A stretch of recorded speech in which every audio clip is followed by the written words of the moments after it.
किताबें इंसान की जिंदगी में एक महत्वपूर्ण स्थान रखती है। किताबें ही इंसान की सबसे अच्छी दोस्त होती हैं। बोली गई बात तो कुछ ही पल तक अपना वजूद रख पाती है, लेकिन लिखी गई बात सदा के लिए अपना वजूद बना लेती है। जो ज्ञान हमें अलग अलग जगह जाकर हासिल होता है, वह ज्ञान हम किसी और के अनुभव से उसकी लिखी किताब से पा सकते हैं। जैसे दूसरों की गलतियों से सीखना चाहिए, वैसे ही हमें सफलता पाने के लिए दूसरों के तरीकों को भी सीखना चाहिए। चलिए इस सवाल के जवाब में हम कुछ 2 लाख साल पहले चलते हैं। एक गांव में एक कुत्ते का जन्म हुआ। जब वो बड़ा हुआ तो खाने की तलाश में भटकता रहा। एक दिन उसने जंगल की तरफ रुख किया। वहां उसे जंगली सब्जियां इत्यादि खाने को मिली। कुछ दिन बाद जंगल में आग लग गई और कुत्ता वहां से भाग गया। आग ठंडी होने के बाद कुत्ते ने देखा कि आग में सब्जियां पककर और भी ज्यादा स्वादिष्ट और पौष्टिक हो गई हैं। कुत्ते ने उन्हें बड़े चाव से खाया। 2-3 दिनों में सब्जियां सड़ने लगी, लेकिन इस बात से अनजान कुत्ता उन्हें खाता रहा और बीमार पड़कर उसकी मौत हो गई। कुछ महीने बाद एक और कुत्ते का जन्म हुआ। उसने भी खाना ढूंढा। फिर आग लगी, सब्जियां पकी, सब्जियां सड़ी, कुत्ता बीमार होकर मर गया। फिर से एक कुत्ते का जन्म हुआ और वही चक्र चलता रहा। लेकिन इस बार एक मानव का जन्म होता है।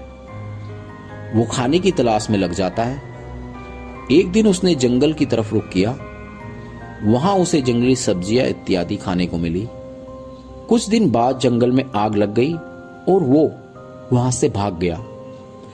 आग ठंडी होने के बाद उसने देखा कि आग में सब्जियां पककर और भी ज्यादा स्वादिष्ट और पौष्टिक हो गई हैं।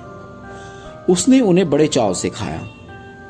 2-3 दिनों में सब्जियां सड़ने लगी, लेकिन इस बात से अनजान वो उन्हें खाता रहा और बीमार पड़कर उसकी मौत हो गई। लेकिन उसने मरने से पहले अपने साथ हुई पूरी कहानी एक किताब में लिख डाली।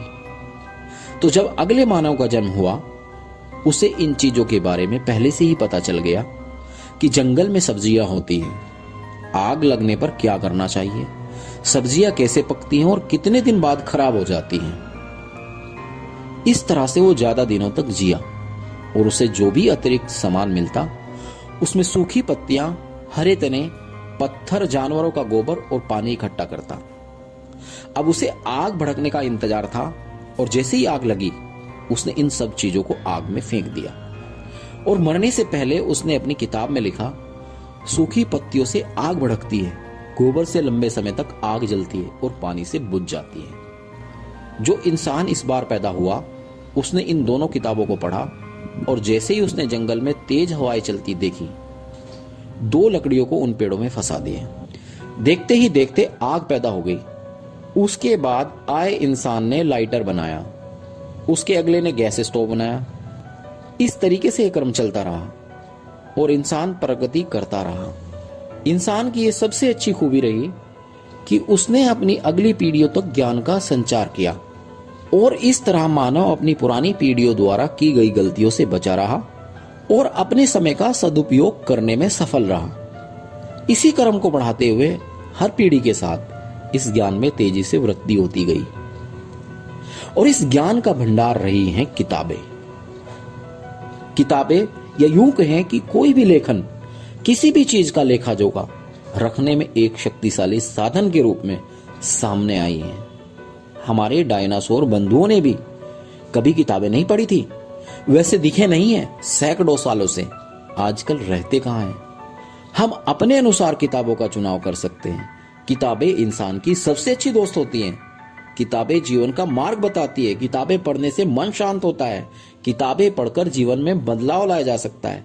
किताब जीवन में सकारात्मकता लाती है।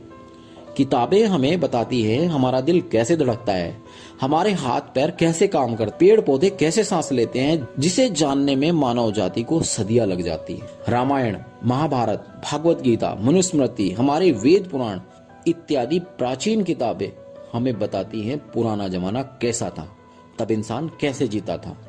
किताबों से हम कई जिंदगियां जी लेते हैं, कई पहलुओं का अनुभव कर लेते हैं और कई संसार देख लेते हैं।